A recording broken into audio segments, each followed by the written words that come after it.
Good morning students, how are you? Today's topic is importance of delegation of authority. आज का हमारा topic है delegation of authority की importance क्या है।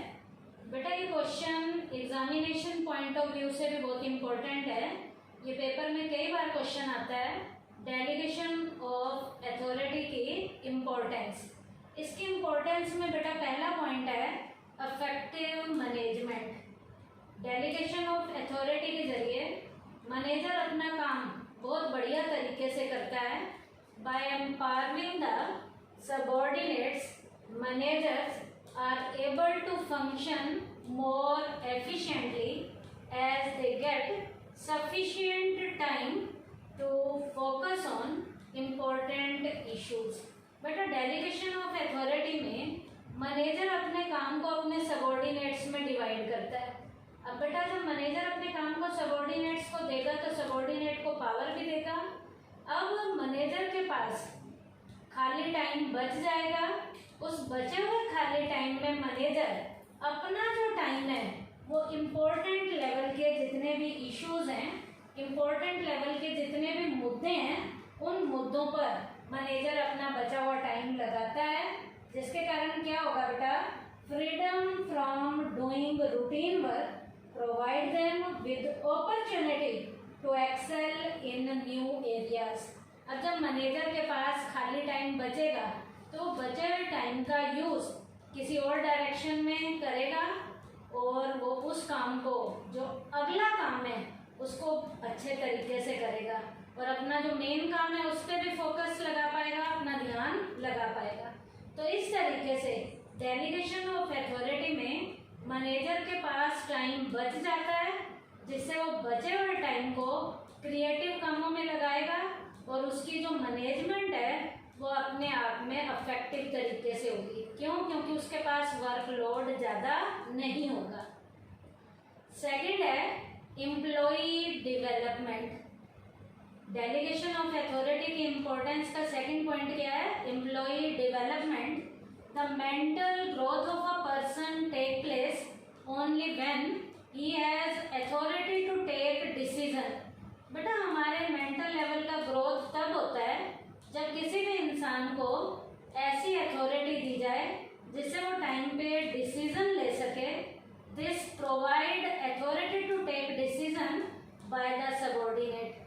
अब बेटा डेलीगेशन ऑफ अथॉरिटी यही अथॉरिटी सबऑर्डिनेट्स को देता है, जिससे सबऑर्डिनेट अपने काम को बहुत बढ़िया डिसीजन लेकर पूरा करते हैं और सबऑर्डिनेट इस तरीके से अपनी पावर का यूज करते हुए अच्छे अच्छे डिसीजन लेते हैं।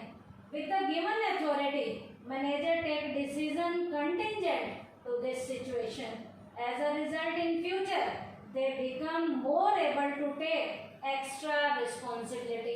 इस तरीके से मैनेजर्स का भी डेवलपमेंट होता है यहाँ पर और सबऑर्डिनेट्स का भी डेवलपमेंट होता है। किसके जरिए? Delegation of authority. क्योंकि डेलीगेशन ऑफ अथॉरिटी में मेंटल लेवल की ग्रोथ हमारी होनी शुरू हो जाती है, क्योंकि हमारे हाथ में अथॉरिटी आ जाती है जिससे हम अच्छे अच्छे डिसीजन लेते हैं।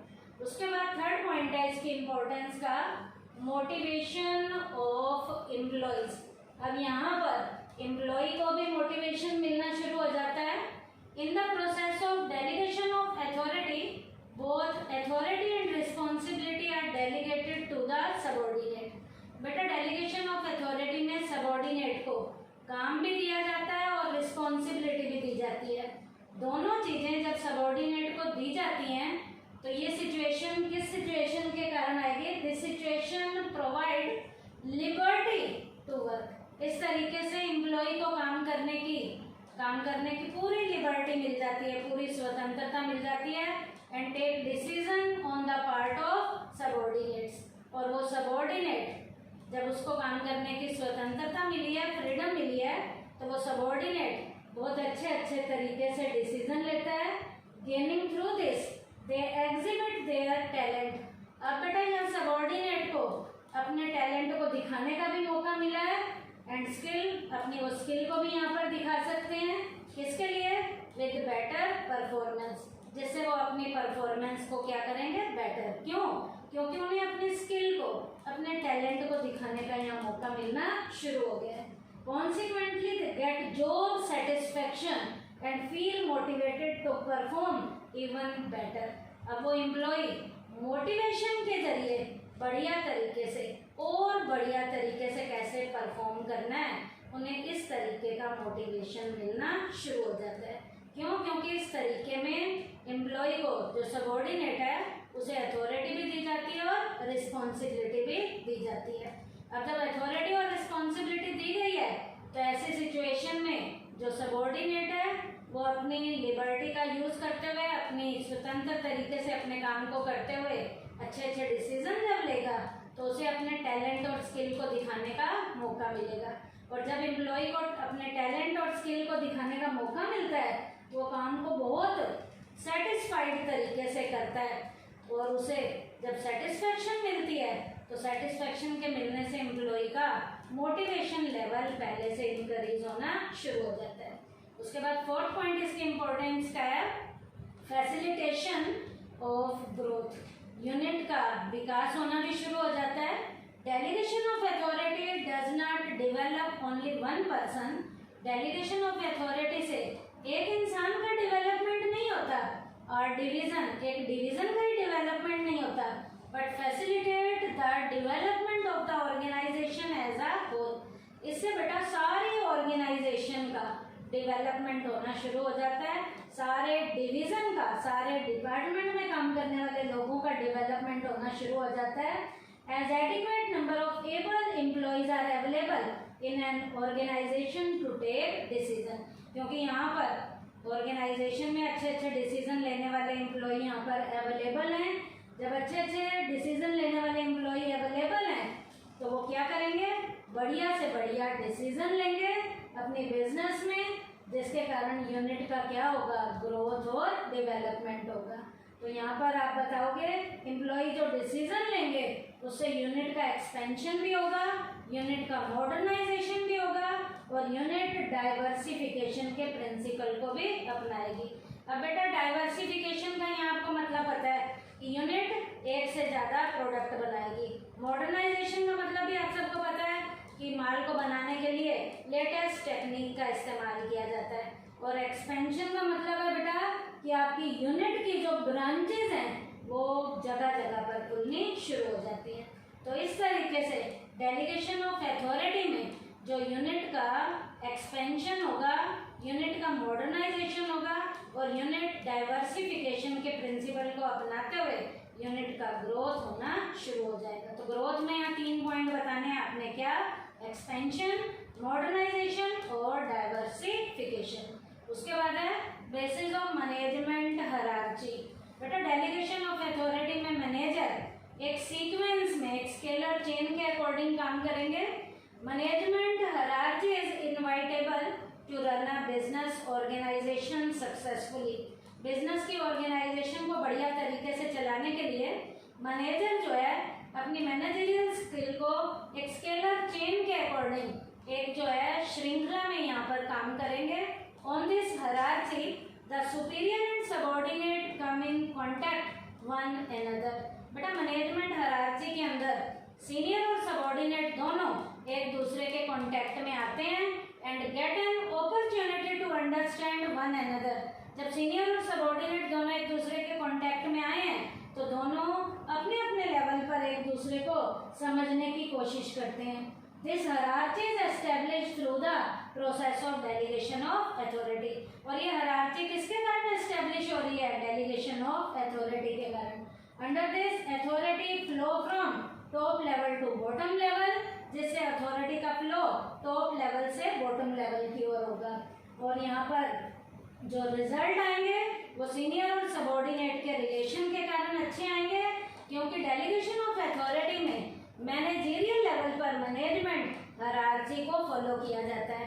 इस हायरार्ची में सीनियर और सबऑर्डिनेट एक दूसरे के कांटेक्ट में आते हैं और दोनों को अपॉर्चुनिटी मिलती है कि वो दोनों एक दूसरे को अच्छे से समझने की कोशिश करें। और जब अच्छे से समझने की कोशिश करते हैं तो यहाँ पर हायरार्चिकल ऑर्डर में जो हमारी मैनेजरियल स्किल है उसका बेस्ट से बेस्ट डायरेक्शन में यूज किया जाता है, क्योंकि सीनियर और सबऑर्डिनेट एक दूसरे के कनेक्शन में आना शुरू हो जाते हैं और एक दूसरे को अच्छे से समझने की कोशिश करते हैं। तो ये भी इसका पॉजिटिव एस्पेक्ट है, इम्पोर्टेंस में आएगा। नेक्स्ट है बेटर कोऑर्डिनेशन, बढ़िया तरीके से समन्वय भी यूनिट में स्थापित होना शुरू हो जाता है। It is a process to establish relation among responsibility, authority and accountability. अब यहाँ पर बेटा जो रिलेशन एस्टेब्लिश होते हैं एक प्रोसेस के कारण, इसमें तीनों चीजें आएंगी, अथॉरिटी भी है, अकाउंटेबिलिटी भी है और रिस्पॉन्सिबिलिटी भी है। इसका मतलब प्रोसेस में ये तीनों चीजें आती हैं। Through this employees get clarification with regard to their parts, duties and accountability for work performance. जब बेटा यहाँ तीनों चीजें हैं तो एम्प्लॉय को पता है कि कहाँ तक हमने अपनी पावर का यूज करना है, हमने अपने काम को किस ड्यूटी के तरीके से निभाकर अपनी जिम्मेवारी समझकर करना है और किसने किसको जवाब देना है। तो काम की परफॉर्मेंस में तीनों चीजों को अच्छे से क्लियर किया जाता है कि अथॉरिटी क्या है, रिस्पॉन्सिबिलिटी क्या है और अकाउंटेबिलिटी क्या है। तो इस तरीके से एम्प्लॉय को हर चीज क्लियर कट तरीके से पता चलनी शुरू हो जाती है। Thus a clear picture is delineated for all the job performed at various level। Her level पे जो काम करने वाले एम्प्लॉय हैं उन्हें अपनी जॉब के बारे में पता है, उन्हें पता है कि हमें अपनी पावर का कहाँ तक यूज करना है, हमारी रिस्पॉन्सिबिलिटी क्या है, हमने किसके प्रति अकाउंटेबल होना है, हर चीज के बारे में पता है। जब the advantage of this is the neither duplicacy nor overlapping of the work. इससे बेटा ना तो काम का दोहराव होगा और जो इस तरीके से जो परफॉर्मेंस है वो बढ़िया तरीके से होनी शुरू हो जाती है। तो काम की डुप्लीकेसी होनी भी बंद हो जाती है। क्यों? क्योंकि यहाँ पर बढ़िया तरीके से कोऑर्डिनेशन एस्टेब्लिश होना शुरू हो जाता है। और ये कोऑर्डिनेशन भी किसके कारण एस्टेब्लिश हो रहा है? डेलीगेशन ऑफ अथॉरिटी के कारण। तो आज का हमारा जो ये टॉपिक था ये क्या था? डेलीगेशन ऑफ अथॉरिटी की इम्पोर्टेंस के पॉइंट थे। पहला था इफेक्टिव मैनेजमेंट, दूसरा एम्प्लॉय डेवलपमेंट, तीसरा मोटिवेशन ऑफ एम्प्लॉयज, चौथा फैसिलिटेशन ऑफ ग्रोथ, पांचवा बेसिस ऑफ मैनेजमेंट हायरार्की और छठा था बेटर कोऑर्डिनेशन। तो ये बेटा पेपर में भी कई बार क्वेश्चन आता है 4 नंबर में या 5 नंबर में। तो ये क्वेश्चन बहुत इंपॉर्टेंट है। क्या इम्पोर्टेंस का था? डेलीगेशन ऑफ अथॉरिटी का। थैंक यू बेटा।